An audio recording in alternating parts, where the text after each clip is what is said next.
We better get at it.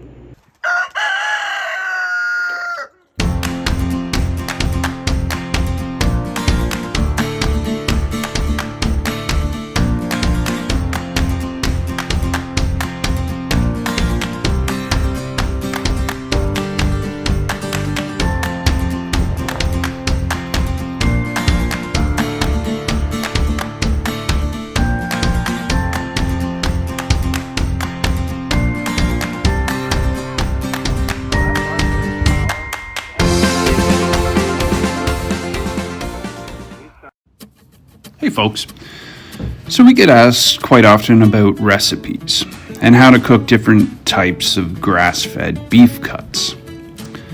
Roasts are in particular an item that can be discussed most often. You get a bunch of different cuts, so we will go through them, but they generally drop into two categories. As these clips are created, we'll also develop a quick recipe card that you can come in, pick up at our shop when you're visiting. That way you're always good to go. The first category of roasts we'll be looking at are what I call the slicing roasts. These are roasts you will actually be roasting as opposed to braising like the roasts you get in the second category we'll be looking at later on. These roasts, they'll be cooked to a beautiful medium doneness and sliced up for the plate. So what's a slicing roast? Anything labeled sirloin, like sirloin tip roast, there's the all-important tenderloin, if you've left that whole and not requested the butcher to portion that into steaks for you.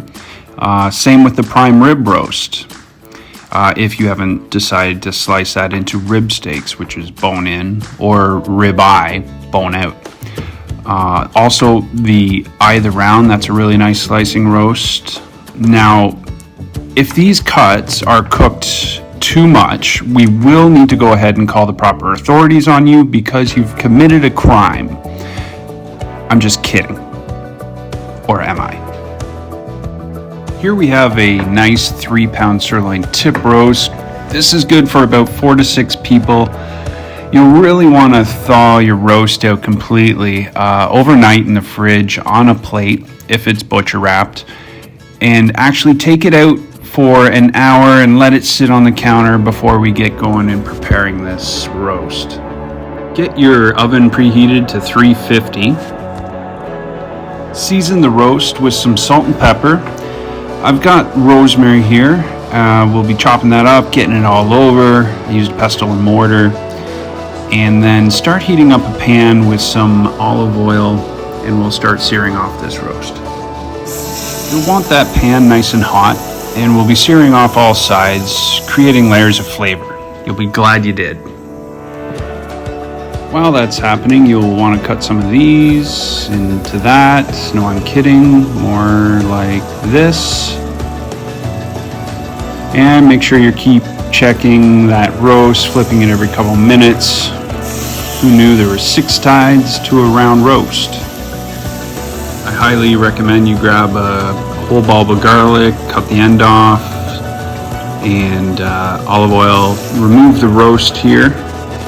And we'll get this stuff into that pan.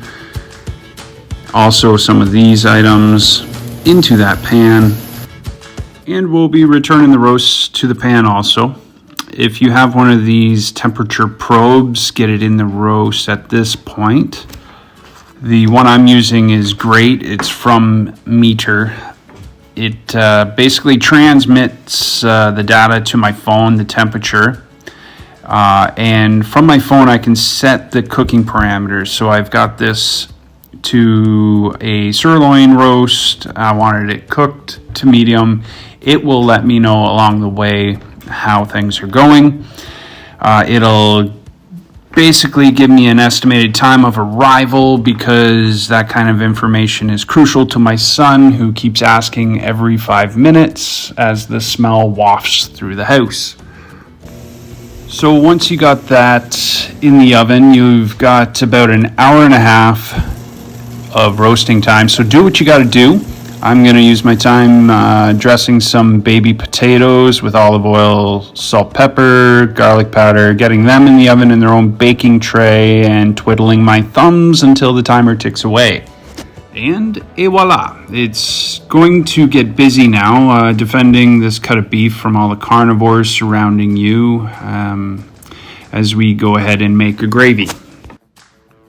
Remove that roast from the roasting pan. It needs to rest for at least 20 minutes, but that's okay because here comes the fun bit. If you want to keep some of those roasted carrots, go for it. Otherwise, grab some beef broth, some flour, and salt.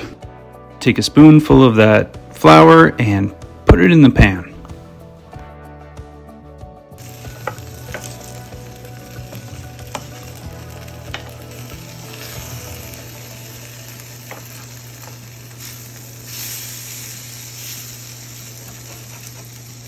So take 2 cups of broth and get it in there, and we're going to raise that to a simmer and let it go while the roast is resting. Throw a little salt if you want some pepper in that. It's a good time for that. There's a money shot of that garlic. That is crucial. Just pound that up a bit, and we're going to squish everything nice and good, releasing some flavor. Let her go. Time to strain. Get it in that colander, and I just got a pot underneath there. Get it all out, and then give it a little squish, getting all the goodness out much as possible. If you need to simmer your gravy a little bit, go ahead until you got the good consistency. Otherwise, wait for your roast to be ready and take off the butcher twine. Okay, call the kids down because they've probably given up hope. You'll need to apologize for providing them this wonderful meal for some reason, but as soon as you start slicing into this, they'll totally not care anymore. And there you have it. That's how not to commit a roast felony with a beautiful 3-pound sirloin tip roast. You also do qualify to get out of dish duty, which is great. Plus, everyone will think you are the best for the rest of the day. Thank you so much for supporting Heritage Cattle Company. Hope you enjoy.